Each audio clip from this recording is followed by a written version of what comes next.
This is a re-recording of the January 11th Prophecy Class Sunday School lesson. Unfortunately, the original was corrupted again. So today we're going to review chapter 10 and 11 of Daniel. Then we'll proceed to take Daniel 11 from verse 21 through the end of the chapter and then conclude with Daniel chapter 11. Daniel chapter 12. And reviewing Daniel 10 and 11, on 10, we find Daniel along the banks of the Tigris River praying, as he is known to do, and he receives a visit from what the scripture calls a dazzling being. Clearly, this was some subordinate angelic being. We know him to be a subordinate being because upon arrival, he says that he was withheld by the Prince of Persia for 21 days. And from this passage, we get some insight into the heavenly order of things. Apparently, there is a hierarchy of angels. There's archangels, which have apparently greater power than subordinate angels, because this Prince of Persia was apparently an archangel before he defected and was a part of the fall of Satan and his cohorts. And amazingly, he was able to maintain the power that he had, in that he was able to restrain this angelic being from accomplishing his task. And it was restrained until Michael, the archangel, came along and allowed him the ability to leave. So apparently Michael was a stronger archangel than the Prince of Persia, which would stand to reason. And so then we begin with chapter 11 as we went through last week, and the first portion of chapter 11 begins with just in straight prose. No symbolism, no lions and tigers and bears, only a straight telling of the prophecy in direct prose. And it begins with the first year of Darius the Mede, and then it talks about the kings, three more that will rise in Persia, and the fourth, Xerxes, would be more powerful and richer than all of the rest, and how Xerxes would come up against the kingdom of Grecia, and Grecia would just wipe them out. And then that kingdom of Grecia, led by Alexander the Great, would be split into four, not in his posterity. And it calls them the kings of the east, west, north, and south, and we know these to be the divisions of Alexander's kingdom from the east, west, north, and south, in the sense that he has four generals, like Lysimachus got Thrace and Bithynia, Cassander got Macedonia and the region surrounding it, and then Seleucid Nicator got what we know as to be the Seleucid portion of Alexander the Great's kingdom, which basically constitutes the region from the Indus River clear through Turkey, Transjordan, Iran, Iraq, all the region down to and including Palestine. Then the king of the south, which was the region of the world in which the Ptolemy Leged received. He received the portion of the kingdom which basically constitutes all of Egypt. And so then in Daniel 11 we begin the intrigues, the fightings and skirmishes that occur between the king of the north, being the Seleucid portion, and the king of the south, being the Ptolemies. And there's a great deal of detail in these battles that can be confirmed by secular history. In there you can find how Cleopatra, who was supposed to be married from one of the Seleucids to the Ptolemies, with the hope that she would convince the Ptolemies to side with the Seleucids. And then, of course, we know from secular history she did not. She encouraged her husband to side with Rome against her father, against all logic. But these details are characterized and cataloged in Daniel 11 and up through and including Daniel 20. Then we start with Daniel 11:21, and it appears that Daniel 11:21 is going to cascade into the next Seleucid king, which would have been Antiochus Epiphanes. But we'll see today how that doesn't seem to hold true. So now let's kind of review Daniel in one fell swoop here. In Daniel chapter 1, we see where Daniel is deported. Daniel chapter 2, we have Nebuchadnezzar's dream and the strange image that he sees, which is finally interpreted by Daniel. And then there's the golden image in chapter 3, in which we have Shadrach, Meshach, and Abednego going into the fire but not being burned. And then we have Nebuchadnezzar's pride and the consequence of his pride in chapter 4. And then in chapter 5, we have the fall of Babylon, the writing on the wall, the many, many Tekel-Upharsin. And then in chapter 6, we have the famous Daniel in the lion's den. Chapter 7 is these 4 beasts which come upon the earth, which are characteristic of 4 beastly kingdoms. In Daniel chapter 8, we have the ram and the goat story, the ram being Persia and the goat being Grecia. And then the important Daniel chapter 9, which we have the 70 weeks prophecies, which point us right to the time of Christ and his crucifixion. In Daniel chapter 10, which we just talked about, and then 11 and 12, we have these events that conclude with a final Seleucid king who we believe to be the Antichrist.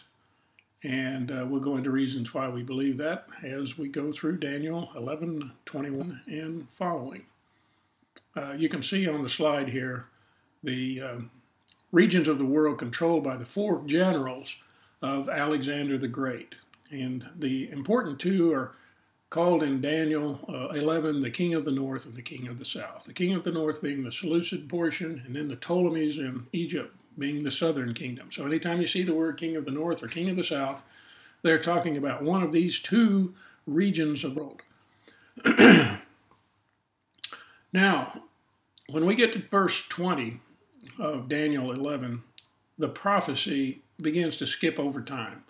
It does not begin with, well, who would logically be the next king of the Seleucids, which would have been Antiochus Epiphanes, but it seems as though Antiochus Epiphanes is sort of a shadow and a type of this final king, but he is not the focus of the prophecy at this point. It's only sort of a rehearsal of the events in the life of this final character, whom we call the Antichrist, and Revelation calls him the beast.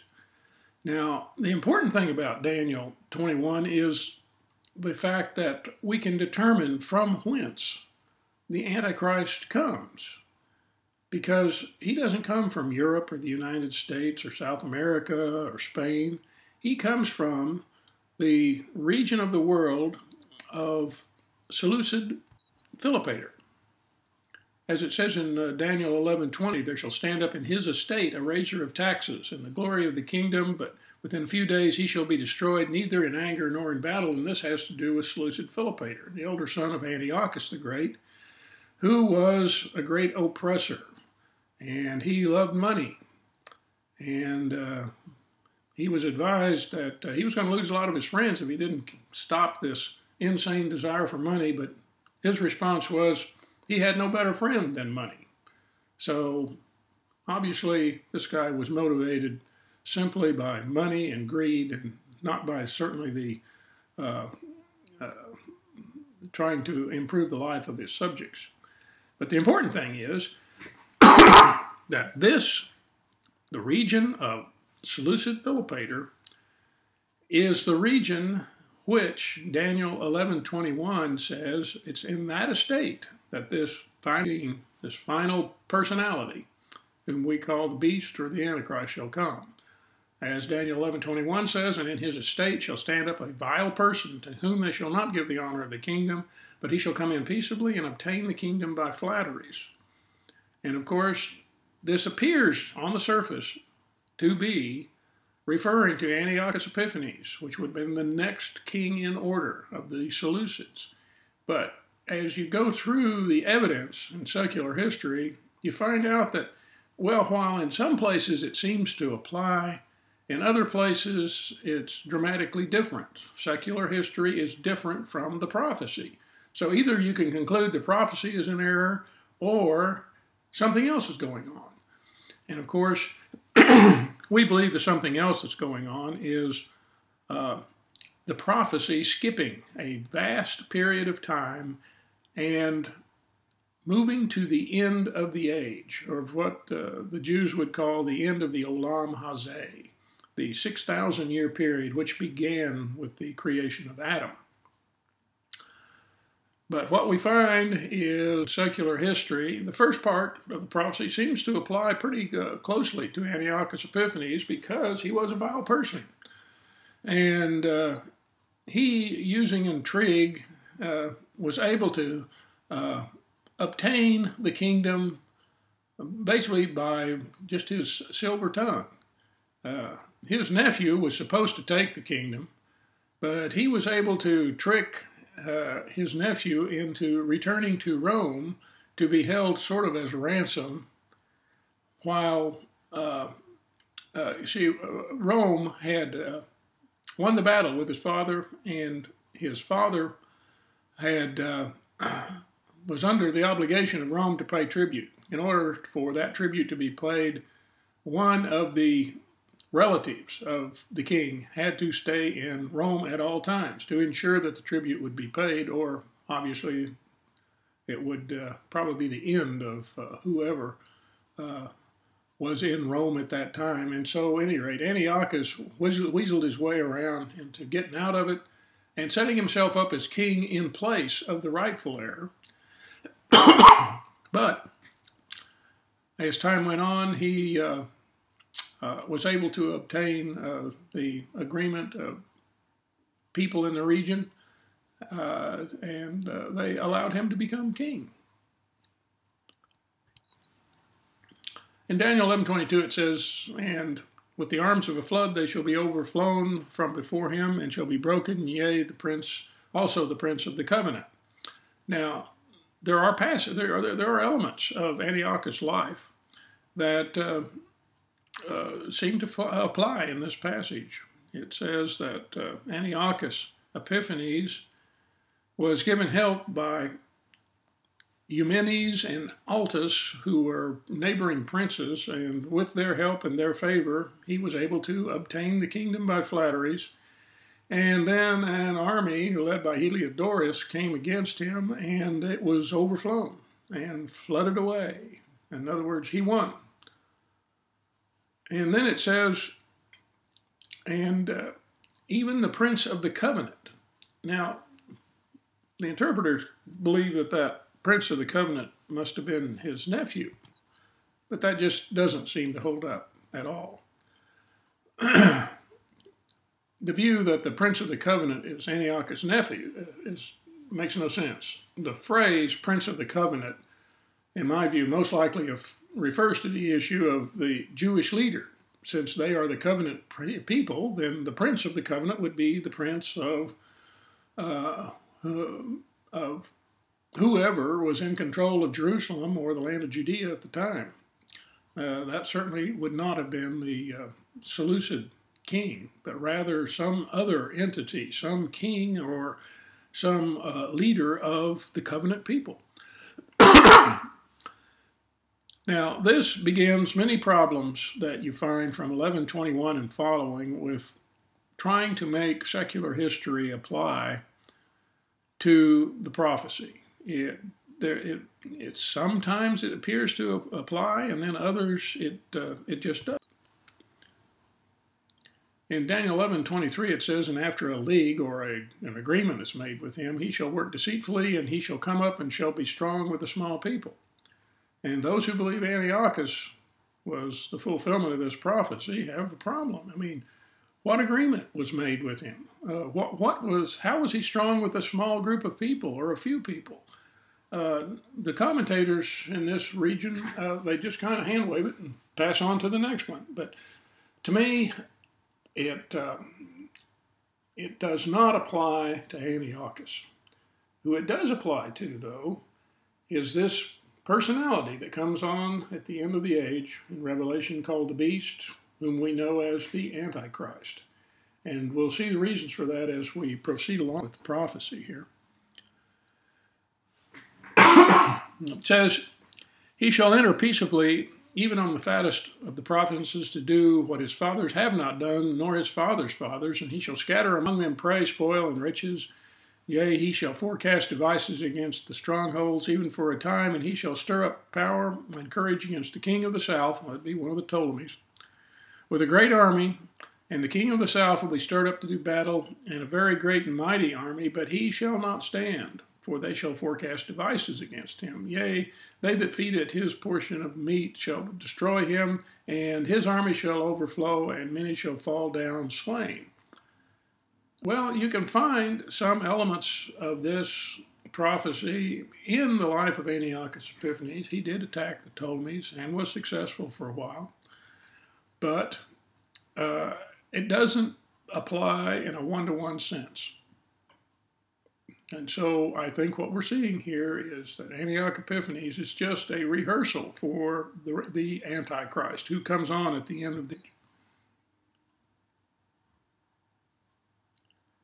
In Daniel 11:27 through 29, it reads, and both these kings' hearts shall be to do mischief, and they shall speak lies at the table, and shall not prosper. For yet the end shall be at the time appointed. This is a real clue as to what's going on here. The time appointed is exactly the same word which is used in Leviticus 23, defining the Jewish holy days. We know that the Jewish holy days are appointed times and times of rehearsal. That word for appointed time in the Hebrew is moed. It's interpreted in Leviticus 23 as feast days, but it is really an appointed time. And these appointed times were the Jewish holy days. That's what they were called. Passover, unleavened bread, first fruits, Shavuot or Pentecost, Rosh Hashanah, Yom Kippur, and Sukkot.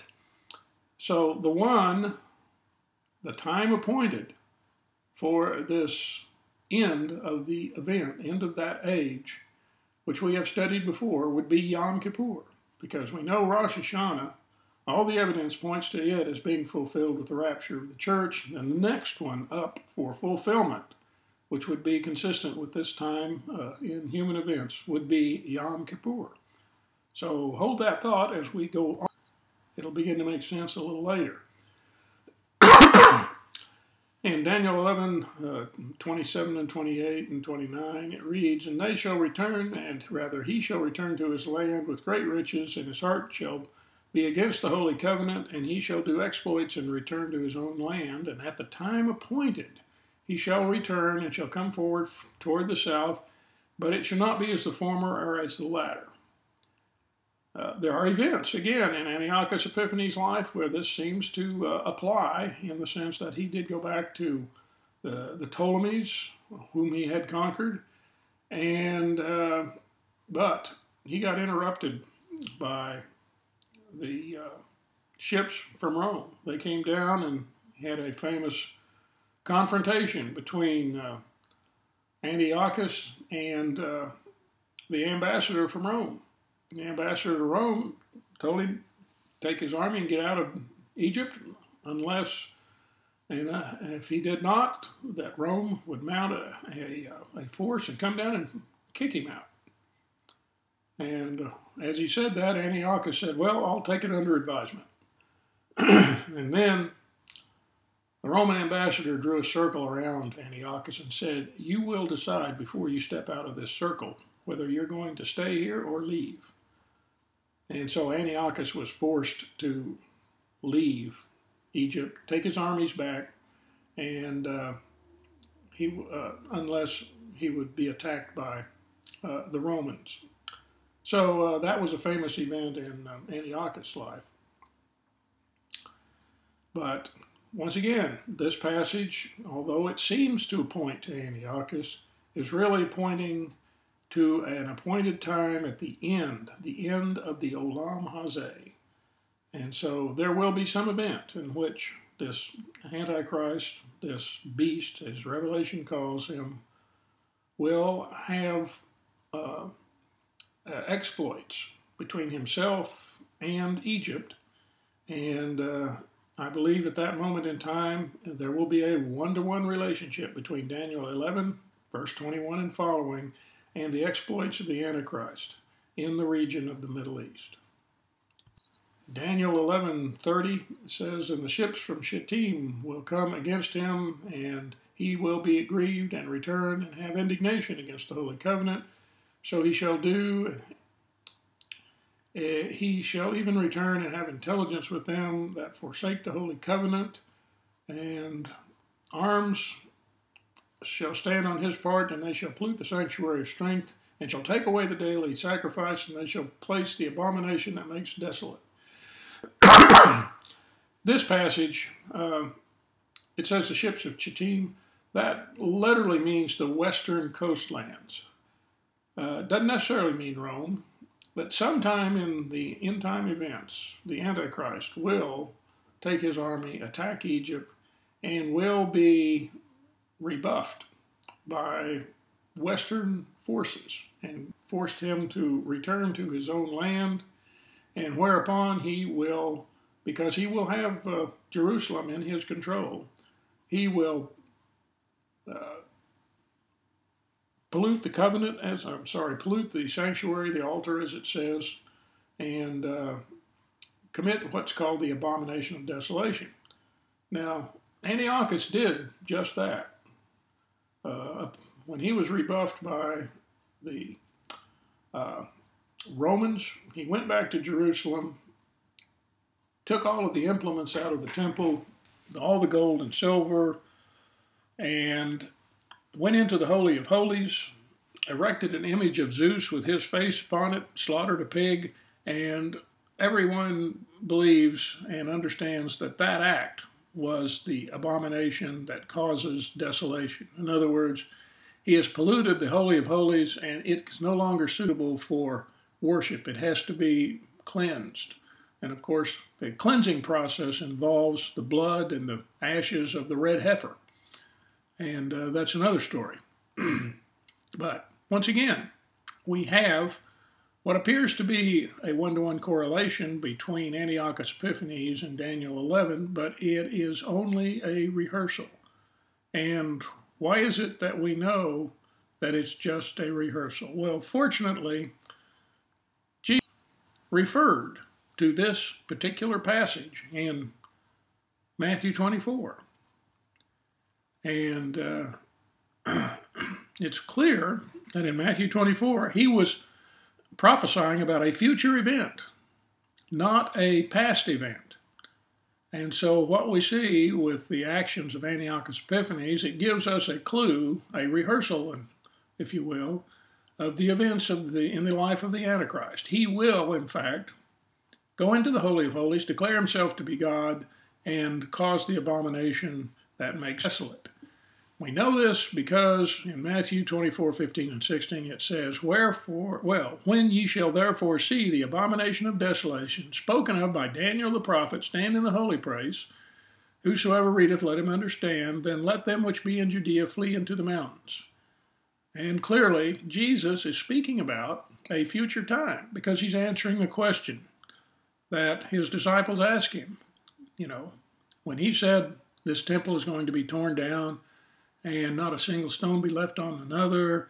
And his disciples asked him, well, when is this going to be, and what will be the signs of your coming and the end of the age? The end of the age is coincidental with the end of time, or end of the time, or it's basically the transition between the Olam Hazeh and the Athid Levo. The Athid Levo being that period of time fulfilled by the Sabbath day, 1,000 years of rest. So they were interested in when that 1,000 years of rest began because they knew from other passages in the Old Testament that the Jewish people would be on top of the social ladder at that time, and so that's why they asked the question. So his response was to call out this passage in Daniel and point to it as a future event, an action committed by the Antichrist right at the end of the Olam Hazeh.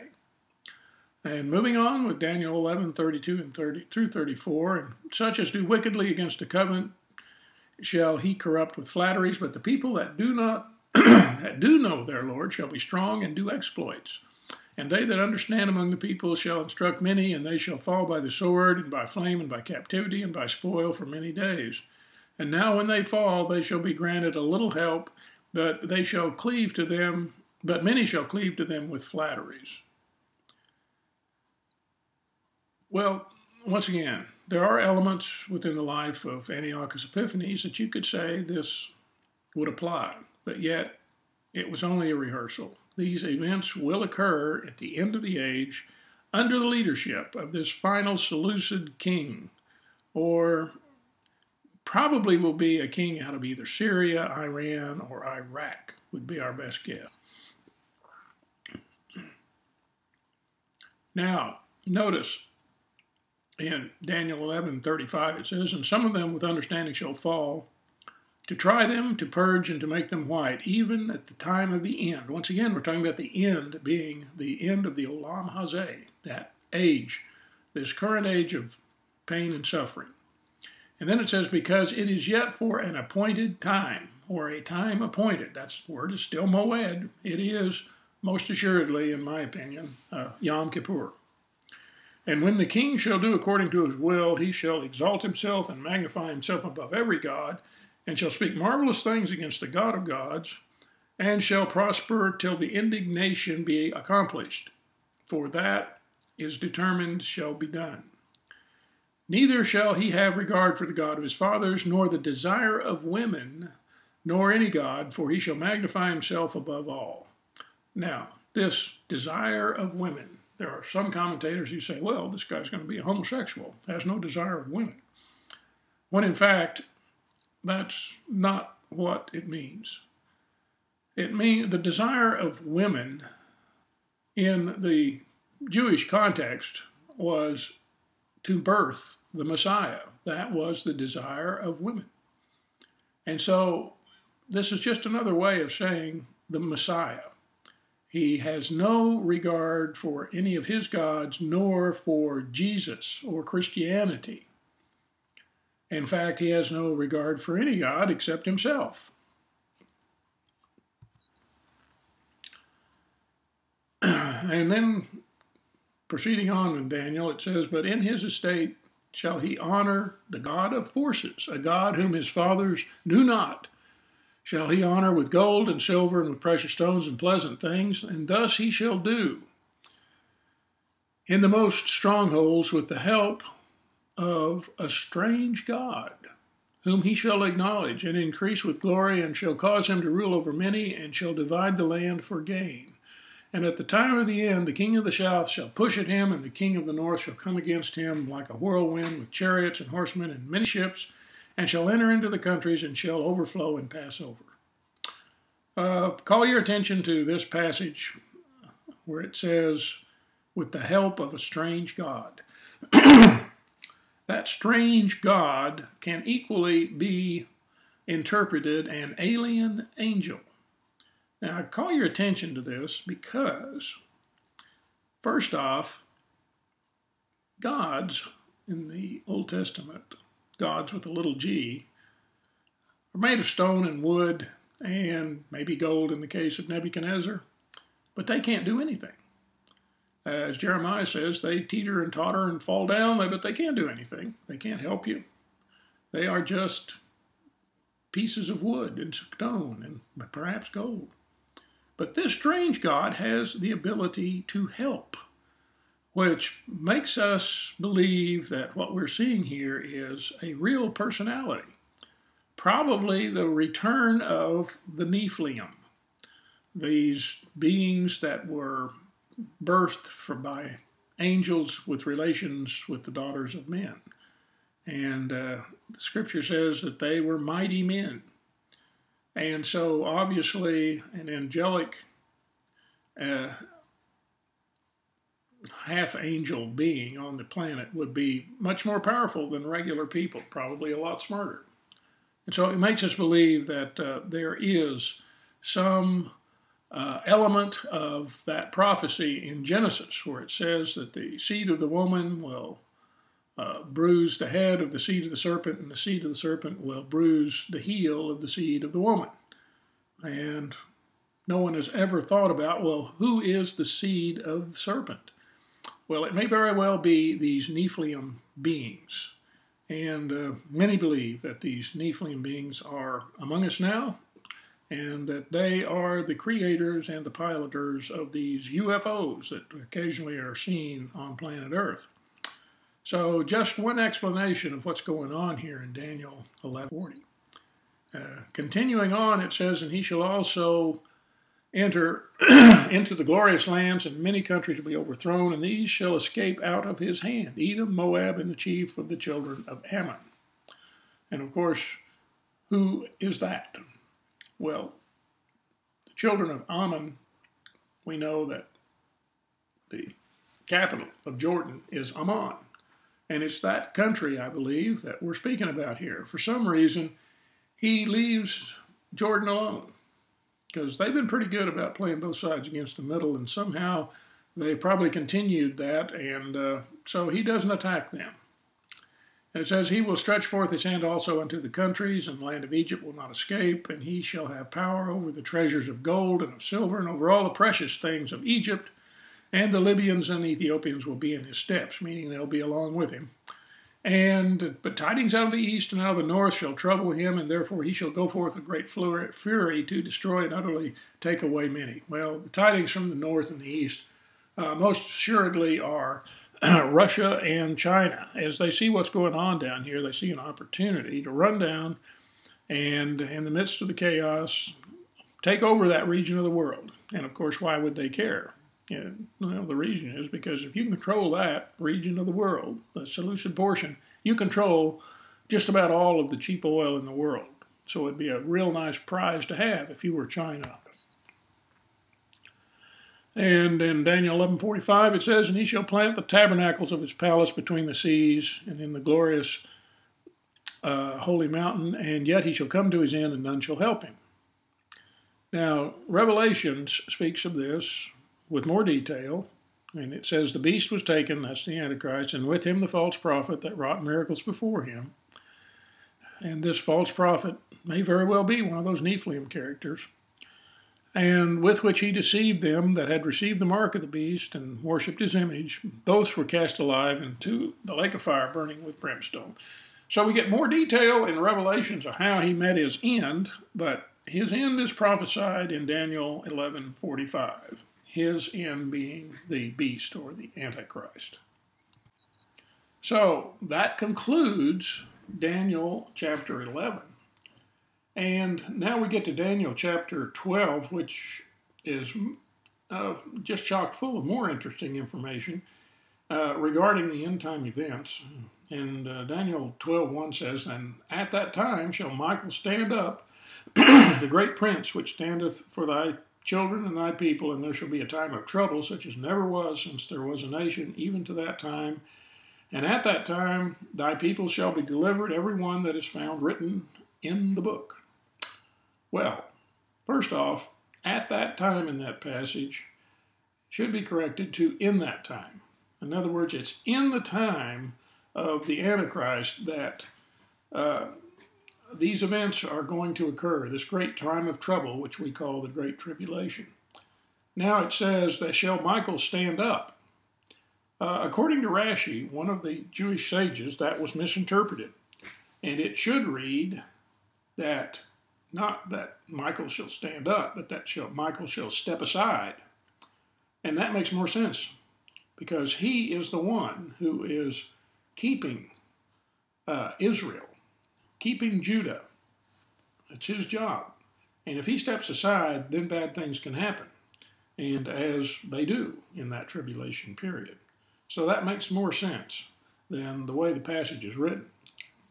And then it says, and everyone that will be delivered that's found written in the book. And the question is, what book are we talking about here? Well, we know on Rosh Hashanah all men are written into one of three books. The book of the righteous, the Tzaddikim, the book of the intermediate, neither righteous nor wicked, called the book of the Benonim, or the book of the holy wicked, or the totally wicked. That would be the book of the Ruachim. So what we're talking about here is the book of the Tzaddikim, the righteous. Everyone that is found in the book of the righteous will be delivered. And this next slide just adds a little more information, and I probably shouldn't have put it in there. Okay, now, Daniel 12, 2-4, and many of them that sleep in the dust of the earth shall awake, some to everlasting life, some to shame and everlasting contempt. And they that be wise shall shine as the brightness of the firmament, and they shall turn many to righteousness as the stars forever and ever. But thou, O Daniel, shut up the words and seal up the book, even to the time of the end. And many shall run to and fro, and knowledge will be increased. Well, it says, many of them that sleep in the dust of the earth will awake, some to everlasting life, some to everlasting shame. Well, we know there is a resurrection right at the end of the age. And when it says many of them, the context is that, well, many of them, but maybe not all of them. A literal rendering of this verse says the multitude that sleeps in the dust of the earth. So that kind of gives a different slant on it. It's like everyone. And some to shame and some to life. My suspicion is this passage is talking about the very end of the age of the Atid Levo, the end of the 1,000-year period. And, but as it says, shut up the words and seal up the book even until the time of the end. And many shall run to and fro, and knowledge will be increased. So that passage is used over and over again to speak to our age. Man, if there's ever been an age in which knowledge has been increased, it's ours. And at this stage in life and human life, knowledge is increasing about every 4 to 6 months. I mean, increasing. It's doubling every 4 to 6 months. I mean, knowledge is increasing at an exponential rate. The context of this passage says that knowledge shall be increased. It implies the knowledge of this prophecy would be increased. So, you need a reason that we're sitting here at the end of the age? Well, here you have one. Because if we weren't at the end of the age, knowledge wouldn't be increased. And so, if we see that, that is another signpost along the stream of time that puts us at the end. Okay, in Daniel 12, 5-7, then I, Daniel, looked, and behold, there stood two, one on each bank of the river, and the other on the other side of the river. And one said to the man clothed in linen, which was upon the waters of the river, how long shall it be until the end of these wonders? And I heard the man clothed in linen, which was upon the waters of the river, and he held up his right hand and his left hand unto heaven, and said, and swear by him that liveth forever and ever, that it shall be for times, and half a time. And when he shall have accomplished to scatter the power of his holy people, all these things shall be finished. Well, the question here is, what is a time, and a half a time? Well, a time is a year, times is 2 years, half a time is half a year. So 3.5 years. That's perfectly, consistent with what we read in Revelations, that the events of the tribulation are split into 2 pieces, each 3.5 years long. So we're right on par with Revelation here. And then Daniel said, well, I heard and I understood not. And then I said, O my Lord, what shall be the end of these things? And he said, the angel said, go thy way, Daniel, for the words are closed and sealed up till the time of the end. Many shall be purified and made white and tried, But the wicked shall do wickedly, and none of the wicked shall understand, but the wise shall understand. Okay, another reason why we are sitting here at the end of the age and can claim that this is the end of the age is because the words of Daniel are not sealed at this moment in time. I would suggest to you that we can understand just about everything that's going on here in Daniel. We can amplify it with what we read in Revelation. They are both perfectly consistent, and they are both speaking about a time of the end of the age. So, if you understand, then you, according to this passage, are accounted among the wise. And reading along, and from the time that the daily sacrifice shall be taken away and the abomination of desolation set up, there shall be 1,290 days. Blessed is he that waiteth and cometh to the 1,335 days. But go thy way till the end be, for thou shalt rest and shalt stand in thy lot at the end of the days. Okay.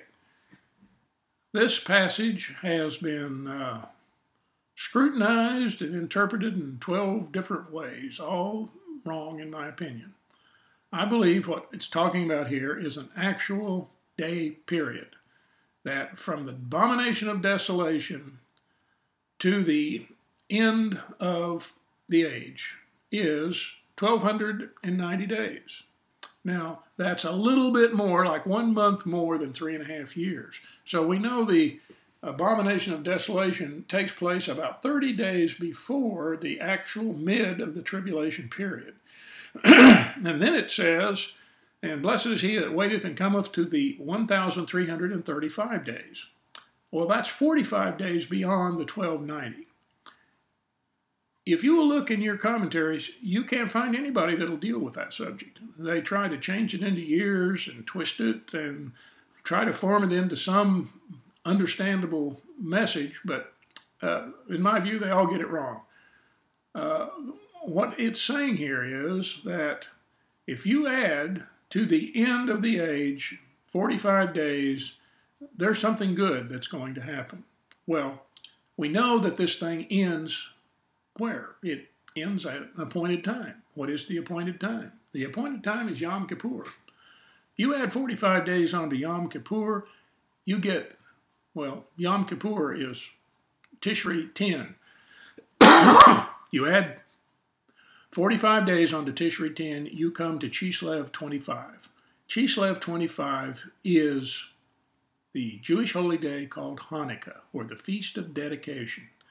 Jesus is seen as keeping that feast, and that feast's purpose was to rededicate the temple.